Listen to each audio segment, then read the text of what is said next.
Hello students, good morning. Welcome to MS School, Standard 10, Subject English, Unit number 5, Playing with Fire. બરાબર છે કે તે unit છે આપણે આખું સમજી ગયા છીએ. આજે આપણે એને જોવાના છીએ કોમ્પ્રિહેન્શન. તો ચલો આપણે શરૂઆત કરીએ. કોમ્પ્રિહેન્શનમાં C1 જોઈએ, tick mark the correct option. બરાબર છે કે જે સાચો જવાબ છે એની ઉપર તમે રાઇટ કરો. તો જોઈએ આપણે, what do you the fireworks release. બરાબર છે કે ફાયરવર્ક્સ મતલબ કે જે ફટાકડા છે એ શું રિલીઝ એટલે કે છોડે છે.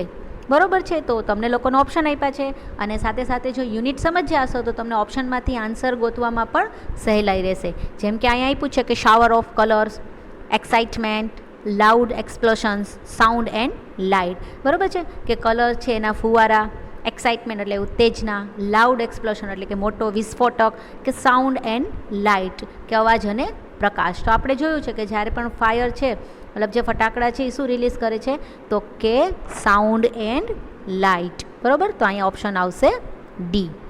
પછી જુઓ, what is gun powder a mixture of. બરાબર છે કે ગન પાવડર છે એ કોનું મિક્સચર છે, એમાં કયા કયું એવું છે કે જે રહેલું છે, જે કોઈ બી મેટર યાની કે પદાર્થ છે એ રહેલું છે.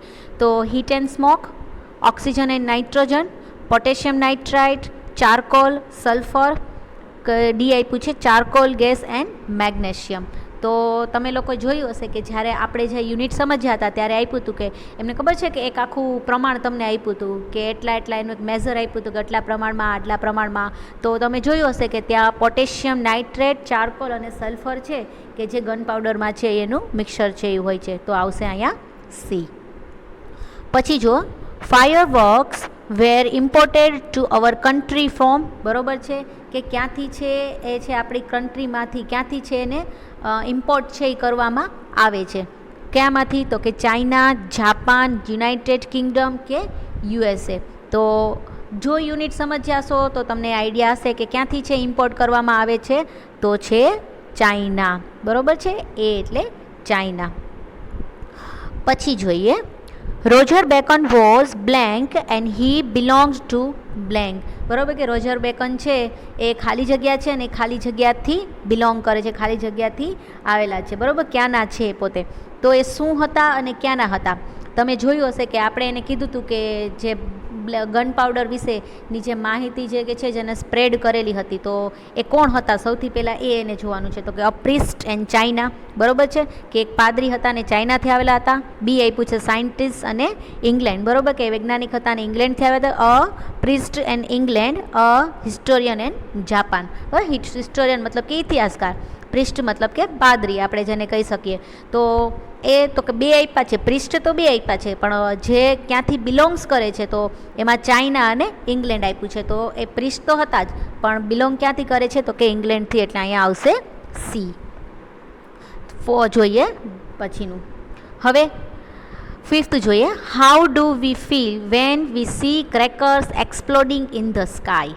બરાબર છે કે જ્યારે છે આપણે ક્રેકર્સ એટલે કે જે ફટાકડાઓ છે જ્યારે આકાશમાં છે એક્સપ્લોડિંગ એનું કે જે વિસ્ફોટ થાય છે ત્યારે આપણે કેવું છે એ અનુભવીએ છીએ. Fear of fire. બરાબર છે કે આગનો એક ડર, સરપ્રાઇઝિંગ આશ્ચર્ય, થ્રિલ.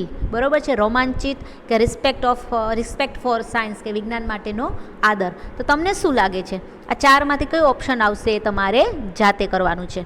પછી જોઈએ, when the firework is heated it's burn using blank. કે જ્યારે પણ છે ફટાકડા છે એને હીટ ગરમી આપવામાં આવે છે, ઇટ્સ બર્ન્સ યુઝિંગ, ત્યારે એને બર્ન્સ એટલે કે બળવા માટે છે આપણે શેનો ઉપયોગ કરીએ છીએ. તો ઓપ્શન છે તમને દીધેલા છે એ carbon dioxide, oxygen, nitrogen and helium. બરાબર છે, તો આમાંથી શું આવશે એ તમારે જોવાનું છે. આપણે જોયું હતું કે કોઈ પણ વસ્તુ છે એને બળવા માટે કયા વાયુની જરૂર છે તો સાયન્સમાં પણ તમે શીખી ગયા છો. તો વિચારજો કે ઓપ્શનમાં શું આવશે. પછી જુઓ, the art of fireworks is taught only to blank. બરાબર છે કે ફટાકડા શીખવાનું જે આર્ટ એટલે કે જે કળા છે એ શીખવા ઓનલી એટલે માત્ર જેને શીખવવાનું train workers, the reliable person, the scientist કે ધ મોંગ્સ. મોંગ્સ એટલે કે સંત, સાયન્ટિસ્ટ એટલે વૈજ્ઞાનિક, ધ રિલાયેબલ પર્સન એટલે કે વિશ્વાસુ માણસો કે ટ્રેન વર્કર્સ. તો જે આવશે તાલીમી વર્કર્સ. આમાંથી કોને છે એ શીખવવામાં આવે છે કારણ કે આ છે એ ખૂબ જ ડેન્જર છે આપણા માટે અને દેશ માટે પણ, બરાબર છે. એટલે કોઈ એવા વિશ્વાસુ વ્યક્તિ હોય તો એને જ છે એ શીખવવામાં આવતું હોય છે. દેટ મીન્સ અહીંયા આવશે બી, ધ રિલાયેબલ પર્સન્સ. તો બાકીની જે બે છે એ ઓપ્શન તમારે કમ્પ્લીટ કરવાના છે. C2 જોઈએ, tick mark true or false. બરાબર, ટ્રુ હશે તો ટી સામે એન્ડ ફોલ્સ એટલે કે ખોટું હશે તો એસ સામે. જોઈએ આપણે, the Japanese were the first people to invent fireworks. બરાબર, કે જાપાનીઝ છે એવા પહેલા વ્યક્તિ હતા કે જેણે છે જે ફાયરવર્ક્સ એટલે કે ફટાકડા છે જેની શોધ કરી હતી. વાક્ય સાચું છે તો કે ના, એમની શોધ જાપાનીઝે કરેલી ન હતી. દેટ મીન્સ આ વાક્ય કેવું છે તો કે ફોલ્સ છે, એટલે એફ ઉપર રાઈટ આવશે.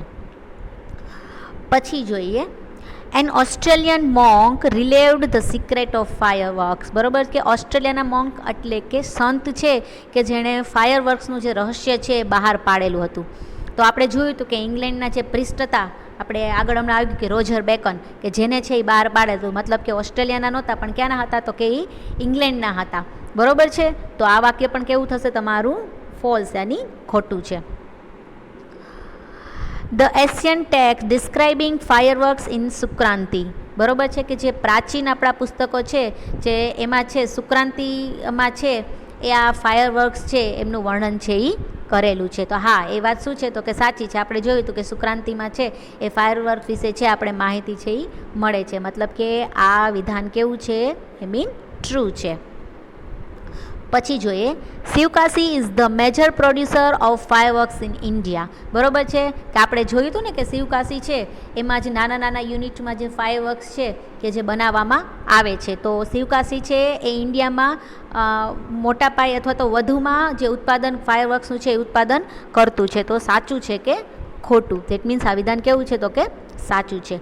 On getting a burn due to firework you should first apply oil on it. બરાબર છે, શું કીધું છે કે on getting a burn due to the fireworks, જ્યારે ફાયરવર્ક્સ છે જે ફટાકડા છે એને બર્ન યાની કે બળાવવામાં આવે છે ત્યારે આપણે સૌથી પહેલાં ઓઇલ છે એ આપવામાં આવે છે. તો કે ના, બરાબર છે. આપણે છે બર્ન માટે શું તો કે આપણે ઓક્સિજન છે એ એને આપીએ છીએ, મતલબ કે જે ઓઇલવાળું છે એપ્લાય કરવામાં આવતું નથી. મતલબ કે આ જે સેન્ટેન્સ છે કેવું છે તો કે ફોલ્સ છે. પછી તમારે જોવાનું છે, incandescent light is produced by heating an object till its glow. બરાબર છે. હવે બાકીના જે 6, 7, 8, 9 અને 10th જે તમારે કરવાના છે, કારણ કે આપણે જે યુનિટ સમજ્યાશું તો યુનિટના આધારે તમારે છે એ કમ્પ્લીટ કરવાના છે. બરાબર છે. તમને શું કીધું, ઇન્કેન્ડેન્સન્ટ લાઇટ છે કે જે શું કરે છે તો કે પ્રોડ્યુસ એટલે ઉત્પાદન કરે છે કેના દ્વારા, by heating an object till its glow. બરાબર છે, કે ઓબ્જેક્ટ છે જે વસ્તુ છે એને શું કરે છે, હીટિંગ એટલે કે ગરમી આપે છે. ક્યાં સુધી તો કે જ્યાં સુધી એ ગ્લો ન કરે ત્યાં સુધી. તો આ જે સેન્ટેન્સ છે ટ્રુ છે કે ફોલ્સ? તો આ સેન્ટેન્સ કેવું છે તો કે ટ્રુ છે.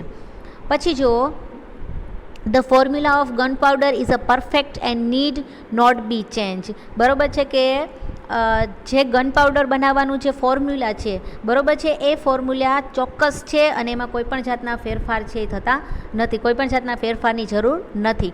હવે તમે યુનિટ સમજ્યા છો તો તમને આઈડિયા આવશે કે આ ટ્રુ આવશે કે ફોલ્સ. બરાબર છે, તો એવું તમારે જાતે છે એ કરવાનું રહેશે. 8 જોઈએ, the household match in a special pyrotechnic device. કે હા, ઘરમાં જે આપણે જે મેચ બોક્સ જે છે, બરાબર છે, એ ખાસ પાયોટેકનિક એક સાધન છે. તો એ સાચું છે કે ખોટું? આપણે સ્ટાર્ટિંગમાં જોયું હતું કે નાની એવી દિવાસળીથી માંડીને જે બુસ્ટર રોકેટ્સ છે, જે સ્પેસ શટલ છે, એ બધામાં પણ છે આ પાયોટેકનિક્સ છે એનો જે યુઝ છે એ થતો હોય છે. તો એ રીતે જોઈએ તો ટ્રુ છે કે ફોલ્સ? 9th જોઈએ, the greatest danger of pyrotechnic is a sound. બરાબર છે, શું કહે છે કે સૌથી વધારે ડેન્જર એટલે કે જો ભયાનક હોય છે પાયોટેકનિકમાં તો એ છે એનો અવાજ. તો એ વિધાન ટ્રુ યા false? One must light a fireworks wearing long loose nylon clothes. બરાબર છે, કે આપણે જ્યારે પણ છે એ ફાયરવર્ક્સ છે એ કરતા હોઈએ છીએ તો એને પ્રગટાવતા હોય છે કે ત્યારે છે આપણે લાંબા અને લૂઝ નાયલોન કપડાં છે એ પહેરવા જોઈએ. જો એ કરીએ, એ પહેરીએ તો શું થાય? આપણે જોયું હતું કે છેલ્લે આપણે આપ્યું હતું કે ફાયરવર્ક્સ છે આપણે જ્યારે પણ ફટાકડા છે એ ફોડીએ છીએ તો અમુક બાબતોનું ખાસ ધ્યાન રાખવાનું હતું. તે આપણે યુનિટ હતું તો યુનિટના લાસ્ટમાં પણ આપણે જે તકેદારી રાખવા જેવી બાબતો હતી તો એ પણ આપણે જોઈ ગયા હતા. તો એ દ્રષ્ટિએ જોશો તો આપણે શું આવશે તો લૂઝ કપડાં પહેરવા જોઈએ નાયલોનના. તો કે ના, બરાબર છે, આપણે આ વાત છે એ જોઈ હતી. દેટ મીન્સ આ વિધાન કેવું છે? તો કે ફોલ્સ છે, જે તમારે કરવાનું છે. પછી જુઓ C3, find out the sentences from the read that have nearly the same meaning of this. બરાબર છે, આપણે આપણા ટેક્સ્ટમાંથી જે તમને અહીંયા આપેલી જે સેન્ટેન્સ છે એ સેન્ટેન્સ જોઈ અને ટેક્સ્ટમાંથી એના જેવું સેન્ટેન્સ છે એ શોધીને લખવાનું છે. તો આ તમારે જ છે એ કરવાનું રહેશે. હું તમને સમજાવી દઉં છું કે શું કરવાનું છે, બાકીના છે તમારે જાતે કરવાનું રહેશે. જેમ કે અહીંયા ફર્સ્ટ આપ્યું છે, according to some historian the Indians invented black powder. Some historians એટલે કે થોડાક ઇતિહાસકારોના મતે, કહેવા મુજબ, ઇન્ડિયન્સ ઇન્વેન્ટેડ બ્લેક પાવડર, કે જે ભારત લોકોએ છે એ બ્લેક એટલે કે જે કાળો પાવડર અથવા આપણે કહી શકીએ કે બ્લેક પાવડર છે એની શોધ કરી હતી. તો તમે જોયું હશે તે આપણે એમાં જે ટેક્સ્ટ બુક તમે ખોલશો તો ટેક્સ્ટ બુકમાં આવું એક સેન્ટેન્સ પણ આપેલો છે, some historian say that black powder the basic material used in a fireworks was invented in India. મતલબ કે ટેક્સ્ટમાં જે રિલેટેડ આપ્યું છે, ટેક્સ્ટમાં જે આપ્યું છે આના જેવું સેન્ટેન્સ ગોતી અને તમારે છે એ લખવાનું છે. સેકન્ડ જુઓ, For 1,000 of years, there has been no change in the basic formula of gunpowder. બરાબર છે, હજારો વર્ષોથી જે ગન પાવડરનું જે મૂળભૂત ફોર્મ્યુલા છે, બરાબર છે, એમાં કોઈ પણ જાતનો ફેરફાર છે એ થતો નથી. તો આવું સેમ સેન્ટેન્સ તમને ટેક્સ્ટમાંથી છે એ મળી જશે. તો બાકીના જ તમારે આવી રીતે છે એ એમનું ગુજરાતી કરશો તો બી તમને અર્થ છે જે ખબર પડી જશે, અને આમ બી યુનિટ સમજ્યા હશો તો તમને આઈડિયા પણ છે એ આવી જશે. તો આવી રીતે બાકીના જે સેન્ટેન્સ છે જે તમારે ટેક્સ્ટમાંથી ગોતી અને લખવાના છીએ.